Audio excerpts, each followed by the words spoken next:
صرف ETV اردو پر۔ ابھرتے کشمیر کے انچھوئے پہلو، نئی سوچ و فکر، منفرد تہذیب و روایات جن سے پھوٹ پڑتے ہیں کشمیریت کے رنگ۔ دیکھیے کشمیر ایکسپریس پیر کی رات 8 بجے اور منگل کی شام 6 بجے صرف ETV اردو پر۔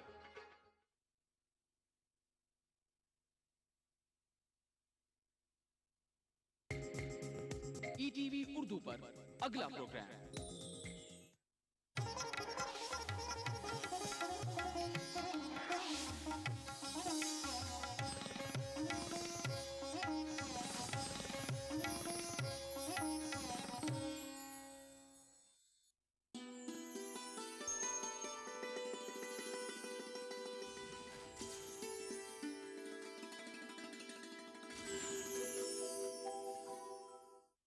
السلام علیکم ورحمۃ اللہ وبرکاتہ۔ تمام عالم کے مسلمانوں کو رمضان المبارک کی برکتیں رحمتیں مبارک ہو۔ ناظرین، آپ کا خیر مقدم ہے دل کی گہرائیوں سے پروگرام انوار قرآن میں۔ آج کی اس بزم میں قرآن مجید کا 1.25 پارے کا ترجمہ پیش کیا جائے گا، جس میں سورۃ الہود کے آخری رکوع اور سورہ یوسف مکمل اور سورۃ الرعد کے ابتدائی 2 رکوع شامل ہیں۔ تو آئیے شامل ہوتے ہیں پروگرام تفسیر قرآن اور ترجمہ قرآن میں۔ بسم اللہ الرحمن الرحیم وبہ نستعین والصلاة والسلام علی سید المرسلین وعلی آلہ واصحابہ اجمعین، اما بعد۔ آج کی اس مجلس میں 12ویں پارے کے ربع کے بعد کا حصہ اور 13ویں پارے کے نصف تک کی تفسیر پیش کی جائے گی۔ اس حصے میں حضرت ہود علیہ السلام کا قصہ سورہ ہود کی روشنی میں گزر چکا، اور حضرت نوح علیہ السلام کا قصہ بھی سورہ ہود میں گزر چکا۔ حضرت ہود علیہ السلام قوم عاد کی جانب نبی و رسول بنا کر بھیجے گئے تھے، لیکن قوم عاد نے حضرت ہود علیہ السلام کی مستقل نافرمانی کی اور اپنی زور آوری پر اور اپنی طاقت و قوت پر انہوں نے بڑا بھروسہ کیا، لہذا وہ عجیب و غریب آندھی کے شکار ہوئے، جس طرح کہ قوم نوح، حضرت نوح علیہ السلام کی قوم سیلاب کے شکار ہوئے تھے۔ وہ آندھی تھی جو کئی دن ان پر چلتی رہی، اور اس کے بعد قوم عاد جو بڑی طاقتور قوم تھی وہ دیکھتے دیکھتے تباہ ہو گئی۔ قوم عاد کے بعد دھیرے دھیرے زمین پر آبادی پھر بڑھنے لگی، پھیلنے پھولنے لگی، اور پھر صدیاں جب گزر گئی، ہود علیہ السلام کی تعلیمات کو انہوں نے بھلا دیا، اور قوم سمود جو بہت ہی طاقتور اور پتھروں میں تراش تراش کے اپنے مکانات تیار کرنے والے اہل فن تھے، وہ جب اترا گئے،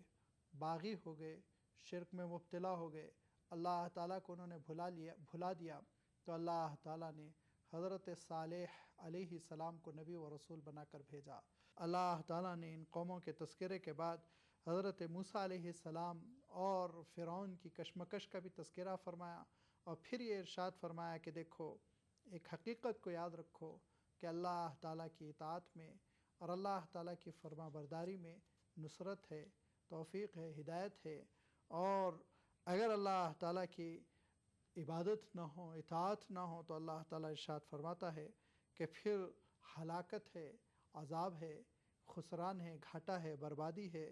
وَاصْبِرْ فَإِنَّ اللَّهَ لَا يُضِيعُ أَجْرَ الْمُحْسِنِينَ۔ حضور اکرم صلی اللہ علیہ وسلم سے خطاب کر کے ارشاد فرمایا کہ نبی آپ صبر کریں، اور یاد رکھیں کہ ایسے صبر کرنے والے نیکوکاروں کے اجر کو اللہ تعالیٰ ہرگز ضائع نہیں کرتا۔ فرمایا ہم اس کلام کو دھیرے دھیرے اسی لیے نازل کر رہے ہیں مَا نُثَبِّتُ بِهِ فُؤَادَكَ، تاکہ آپ کے دل کی تقویت کا سامان ہو سکے۔ اور یہ ارشاد فرمایا کہ دھیرے دھیرے جو قرآن پاک نازل ہو رہا ہے، اس کے ذریعے سے مسلمانوں کی تربیت ہو رہی ہے، ایمان والوں کی نصیحت کا سامان ہو رہا ہے۔ اس کے بعد اللہ تعالیٰ نے سورہ یوسف کو نازل فرمایا۔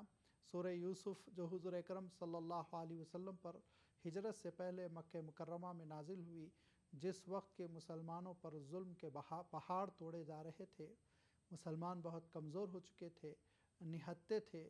ان کی دکانوں کو لوٹا جاتا اور ان کو ان کے گھروں سے نکالا جاتا۔ ایسے موقع پر اللہ تعالیٰ نے اس سورت کو نازل فرمایا، اور حضرت یوسف علیہ السلام کا پورا قصہ اللہ تعالیٰ نے اس صورت میں بیان فرمایا اور یہ ارشاد فرمایا کہ نحن نقص علیک احسن القصص بما اوحینا الیک ھذا القرآن، قرآن کی اس وحی کی بنیاد پر اے نبی ہم آپ کو عمدہ ترین قصہ سنا رہے ہیں۔ یہ قصہ احسن القصص اس لیے ہے کہ حضور اکرم صلی اللہ علیہ وسلم اور آپ کے کمزور صحابہ اور ساتھیوں کو یہ پیغام تھا کہ دیکھو حضرت یوسف کتنے کمزور اور نہتے تھے، لیکن اللہ تعالیٰ نے ان کی کیسے تائید فرمائی۔ وہیں ساری انسانیت کو اللہ تعالیٰ نے یہ پیغام دیا کہ اگر تمہارے اندر پاک دامنی ہے، دیانت داری ہے اور اللہ تعالیٰ کی اطاعت و فرما برداری ہے تو اللہ تعالیٰ غیب سے تمہارے لیے سازگار حالات پیدا کرے گا۔ یہ ساری حقیقتوں کو اجاگر کرنے کے لیے اللہ تعالیٰ نے حضور اکرم صلی اللہ علیہ وسلم پر اس صورت کو نازل فرمایا، اور آغاز ہو رہا ہے حضرت یوسف علیہ السلام کے بچپن سے کہ کم عمری میں انہوں نے ایک خواب دیکھا، اور اس خواب میں انہوں نے دیکھا انی رأیت احد عشر کوکبا والشمس والقمر ورأیتہم لی ساجدین، کہ 11 ستارے ہیں، سورج ہے، چاند ہے، یہ سب کچھ حضرت یوسف علیہ السلام کے لیے سجدہ کر رہے ہیں۔ حضرت یوسف علیہ السلام اس منظر کو دیکھ کر بہت تعجب میں پڑ جاتے ہیں اور اپنے والد محترم حضرت یعقوب علیہ السلام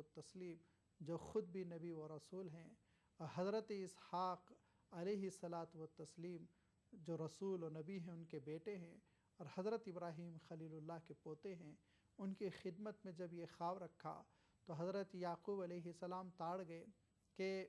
اس لڑکے کا مستقبل بہت روشن ہونے والا ہے، اور ضرور آگے اللہ تعالیٰ اس کو نبوت سے اور رسالت سے سرفراز فرمانے والا ہے۔ لہذا فرمایا کہ بیٹے اس خواب کو ہر کس و ناکس کے سامنے بیان نہ کرو، کہ شیطان ہو سکتا خود تمہارے اپنے بھائیوں کے دلوں میں حسد پیدا کر دے۔ بے شک شیطان تو انسان کا کھلا ہوا دشمن ہے،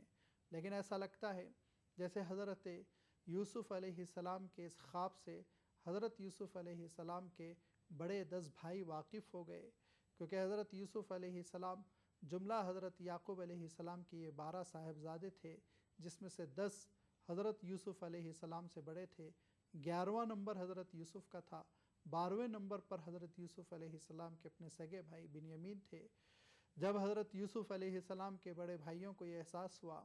کہ اس لڑکے کو والد صاحب کو زیادہ ہی چاہنے لگے ہیں اور یہ ابا کی نگاہوں کا تارا ہے، تو انہوں نے یہ ارادہ کیا کہ کسی طرح حضرت یوسف علیہ السلام سے چھٹکارا حاصل کیا جائے۔ انہوں نے آپس میں مشورہ کیا کہ کس طرح حضرت یوسف سے چھٹکارا حاصل کیا جائے۔ مختلف آراء سامنے آئی، لیکن جس رائے پر اتفاق ہوا وہ یہ کہ جنگل کے کسی گہرے اور اندھیرے کنویں میں یوسف کو ڈال دیا جائے، اس طرح یوسف کے خون سے ہمارے ہاتھ بھی آلودہ نہیں ہوں گے اور یوسف سے ہم کو چھٹکارا بھی مل جائے گا۔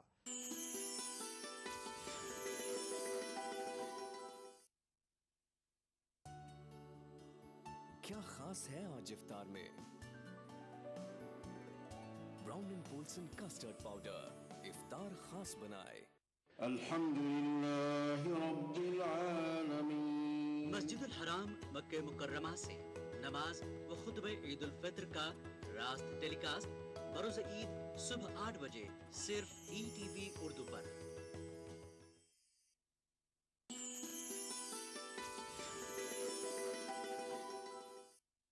چنانچہ وہ اپنے والد حضرت یعقوب علیہ السلام کی خدمت میں حاضر ہوتے ہیں اور یہ کہتے ہیں کہ ابا جان یوسف کو آپ ہمارے ساتھ جانے دیں، ہم ان کو جنگل میں لے جانا چاہتے ہیں، ان کے ساتھ شکار کھیلنا چاہتے ہیں۔ حضرت یعقوب علیہ السلام فرماتے ہیں کہ یوسف کے جانے سے مجھے گھبراہٹ ہوتی ہے، لہٰذا یوسف کو نہ لے جاؤ۔ ان لوگوں نے کہا آپ کیسی بات کرتے ہیں، ہم سب نوجوان ہیں، ایک دوسرے کی حفاظت کریں گے، آپ کیوں یوسف پر ڈرتے ہیں؟ چنانچہ حضرت یوسف علیہ السلام کو باصرار تمام پوری ضد کے ساتھ وہ ساتھ لے گئے، اور لے جانے کے بعد انہوں نے وہی کیا جس کا آپس میں مشورہ کیا تھا۔ ایک اندھیرے اور گہرے کنویں کو تلاش کرنے کے بعد حضرت یوسف علیہ السلام کو اس کنویں میں ڈال دیا، اور کنویں میں ڈالنے سے پہلے حضرت یوسف علیہ السلام کے کرتے کو اتارا اور اس کو ایک خون میں کسی جانور کے پوری طرح ملایا، اور پھر اس کے بعد شام کے وقت اپنے والد کے پاس روتے پیٹتے پہنچے اور یہ کہا کہ یہ دیکھیے یوسف کے اوپر بھیڑیے نے حملہ کیا، یوسف کو ختم کر ڈالا، یہ کرتا ہے، دیکھیے اس پہ خون لگا ہے، یہ ہم بطور گواہی و شہادت آپ کی خدمت میں پیش کرتے ہیں۔ حضرت یعقوب علیہ السلام ایک طرف تو اللہ کے رسول و نبی تھے، دوسری طرف بڑے دانا و بینا تھے۔ حضرت یعقوب علیہ السلام معاملہ تاڑ گئے کہ اگر بھیڑیے کو حملہ کرنا ہوتا اور یوسف کو تار تار کرنا ہوتا تو وہ کرتے کو صحیح سالم کیسا چھوڑتا، لیکن حضرت یعقوب علیہ السلام نے فرمایا تو یہ فرمایا فصبر جمیل کہ یہ گواہی تمہاری جھوٹی ہے لیکن میں تو صبر کروں گا۔ حضرت یوسف علیہ السلام اس اندھیرے کنویں میں تنہائی میں ڈرتے کپکپاتے اللہ تعالیٰ سے فریاد کرتے ہیں تو فرشتوں نے عرض کیا کہ مولا ایک آواز آ رہی ہے، آواز بچے کی ہے، کلام نبوت کا ہے۔ اللہ تعالیٰ ارشاد فرماتا ہے کہ میں جانتا ہوں کہ بچہ کون ہے اور مقام اس کا کیا ہے، لہٰذا اللہ تعالیٰ نے حضرت یوسف علیہ السلام کے لیے سربلندی کے فیصلے فرمائے، یہاں تک کہ مصر کا ایک بھٹکا ہوا قافلہ اس کنویں سے گزرتا ہے، وہ پانی کے خواہش سے اپنا ڈول ڈالتا ہے، جب ڈول کھینچا تو دیکھا اس میں خوبصورت سا نوجوان سا ایک کم عمر لڑکا نوخیز سا بیٹھا ہوا ہے۔ وہ مارے خوشی کے کہہ پڑے یا بشرا ھذا غلام، ارے بڑی خوشخبری کی بات ہے کہ ایک لڑکا ہاتھ لگا۔ انہوں نے تو یہ سوچا کہ اس لڑکے کو ہم بازار میں بیچیں گے، لڑکا بڑا پیارا ہے، قیمت اچھی آئے گی۔ ان کو چند ٹکوں سے بحث تھی، وہ اس شعور اور اس فراست کے حامل نہیں تھے کہ یوسف کے مقام کو سمجھتے، لہٰذا ملک مصر جانے کے بعد بازار میں حضرت یوسف علیہ السلام کی انہوں نے بڑی بھاری قیمت لگائی۔ ہر کس و ناکس حضرت یوسف علیہ السلام کو خرید نہیں سکتا تھا، خریدا تو وزیر اعظم مصر نے، جس کو اللہ تعالیٰ نے عزیز مصر کے نام سے موسوم کیا، انہوں نے خریدا اور حضرت یوسف علیہ السلام کو اپنے محل لے گئے اور محل والوں سے کہا کہ دیکھو اس لڑکے کا بڑا خیال رکھنا، یہ بڑا باکردار ہے، خوبرو ہے اور اس کے اندر حسن باطنی بھی ہے، حسن ظاہری بھی ہے، بڑے خاندان کا لگتا ہے، لہٰذا اس بات کا بھی امکان ہے کہ آگے چل کے خود میں اس کو اپنا جانشین اور بیٹا قرار دوں، لہٰذا اس لڑکے کا خیال رکھنا۔ یوسف علیہ السلام کو محل کی آب و ہوا کا ملنا تھا کہ ان کا حسن اور نکھرتا چلا گیا، وہ بھرپور نوجوان ہو گئے اور پھر ہر شخص ان کے کردار کا شہدائی، ان کی معصومیت کا گواہ۔ اس ماحول میں حضرت یوسف علیہ السلام جب پلے اور بڑے تو بہت سے لوگ حضرت یوسف علیہ السلام پہ فریفتہ ہوئے اور انہی میں خود عزیز مصر کی بیوی، اور اس نے چاہا کہ حضرت یوسف علیہ السلام اس کی خواہشات کی تکمیل کریں، لیکن حضرت یوسف علیہ السلام اللہ تعالیٰ کی توفیق و ہدایت اور حضرت یعقوب علیہ السلام کی تربیت اس کی وجہ سے کبھی گناہ کی طرف مائل نہ ہوتے، وہ جھلاتی، پوری کوشش کرتی، لیکن حضرت یوسف علیہ السلام کبھی آمادہ نہ ہوتے، بلکہ حضرت یوسف علیہ السلام کو اس نے پورے مواقع جب فراہم کیے تو حضرت یوسف علیہ السلام نے یہ ارشاد فرمایا کہ ہرگز نہیں، انہ رب احسن مثوایا، میرے پروردگار نے میرے ساتھ یہ اعزاز و اکرام کیا کہ محل میں رہنے کے لیے ٹھکانہ دیا اور میں اس کی نافرمانی کروں، ہرگز نہیں، ہرگز نہیں۔ دوڑتے ہیں یہاں تک کہ باب الداخلے تک پہنچتے ہیں، تو باب الداخلہ جیسے ہی کھولا تو دیکھا دروازے کے سامنے عزیز مصر کھڑے ہوئے ہیں، کیس ان کے سامنے گیا، لیکن مختلف گواہیوں کی بنیاد پر جس کی تفصیل کا یہاں موقع نہیں، انہوں نے فیصلہ حضرت یوسف کے حق میں دیا اور کہا یوسف تو معصوم ہے، اور اپنی اہلیہ کو ڈانٹا ڈپٹا اور کہا آئندہ سے ایسی حرکت نہ کر، لیکن وہ تھی کہ فریفتہ، اس نے اپنی سہیلیوں کو دعوت دی، حضرت یوسف علیہ السلام کے حسن کا مشاہدہ کروایا، حضرت یوسف علیہ السلام کو دیکھتے ہی اس کی ساری سہیلیاں وہ ایسی مدہوش ہوئیں کہ اپنی انگلیوں پر انہوں نے چھریاں چلا لی اور کہا کہ خدا کی قسم یہ تو ایک خوبصورت ترین ایک پیارا سا فرشتہ ہے۔ عزیز مصر کی بیوی یہ کہتی ہے کہ یہی وہ خوبصورت نوجوان ہے جس پر میرا دل مائل ہو چکا، اور یہ کہتی ہیں کہ اگر یہ میری بات نہیں مانے گا تو میں تو اس کو کال کوٹری کی ہوا کھلا دوں گی۔ حضرت یوسف علیہ السلام جواب میں کہتے ہیں رب السجن احب الی مما یدوننی الیہ، پروردگار جس گناہ کی مجھے دعوت دی جا رہی ہے اس کے مقابلے میں جیل کی سلاخیں مجھے پسند ہے، لہٰذا جب کیس زیادہ بڑھا تو عزیز مصر نے چھٹکارا حاصل کرنے کے لیے حضرت یوسف علیہ السلام کو جیل بھیج دیا۔ جیل پہنچنے کے بعد حضرت یوسف علیہ السلام اپنی عبادتوں میں لگے ہوئے ہیں، وہاں بھی رضا بالقضاء، اللہ کے فیصلوں پر مطمئن اور اس کے آگے گریہ وزاری اور اس سے لو لگائے بیٹھے ہوئے ہیں۔ حضرت یوسف علیہ السلام کا یہ عمل تھا کہ سارے جیل میں رہنے والے قیدیوں پر بڑا اثر پڑا،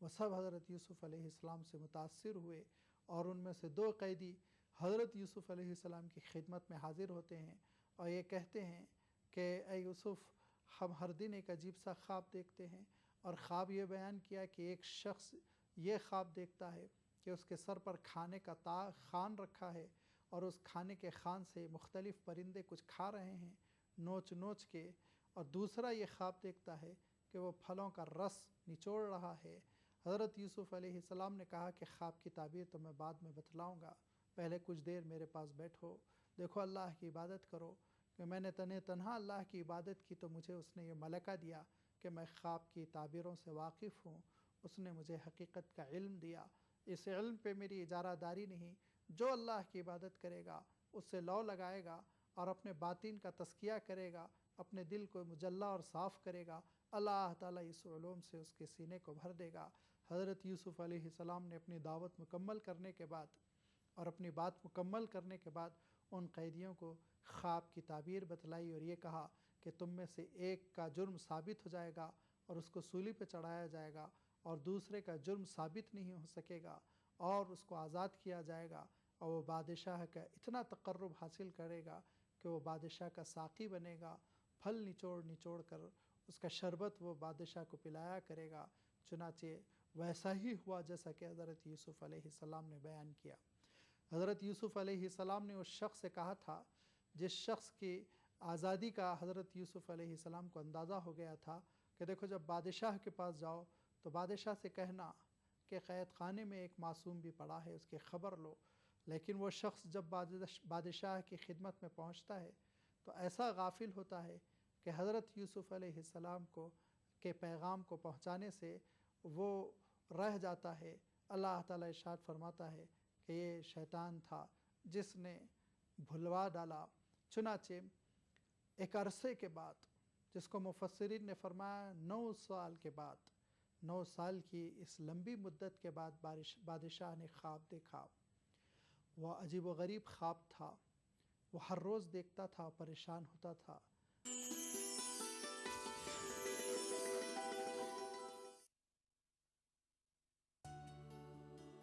کیا خاص ہے آج افطار میں؟ Brown and Polson custard powder افطار خاص بنائے۔ رمضان کی عبادتوں کا صلہ، عید الفطر کا دن، بڑوں کی شفقتیں، بچوں کے دمکتے چہرے، پیار، محبت اور مبارکبادیں، لیکن اس سے پہلے کیسے ہوگا چاند کا دیدار، کیونکہ چاند جا چھپا ہے کہیں بادلوں کے پار۔ ناظرین، ہم لے کر آ رہے ہیں ہندوستان کے مختلف شہروں سے ہلال عید کا راست ٹیلی کاسٹ 8 اگست بروز جمعرات شام 5:45 سے صرف ETV اردو پر۔ اس پروگرام کو پیش کرنے میں تعاون کر رہے ہیں نورانی تیل، سے واہ کیا بات ہے، مشہور wholesale ladies footwear Kashmir chappals private limited, Dehlvi remedies کا برینو۔ اب عید کا جشن ہوگا اور بھی خوبصورت، جشن عید کے ساتھ، عید کے موقع پر دل سے کارڈ عید اسپیشل پروگرام، دل سے عید مبارک، صبح 9 بجے صوفی نغموں کی سوغات، ورثہ ہیریٹیج ریوائو، صبح 11 بجے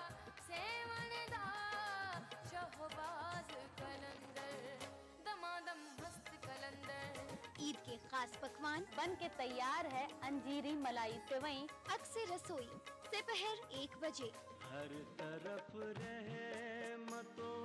خوبصورت گیت اور غزلوں کا گلدستہ،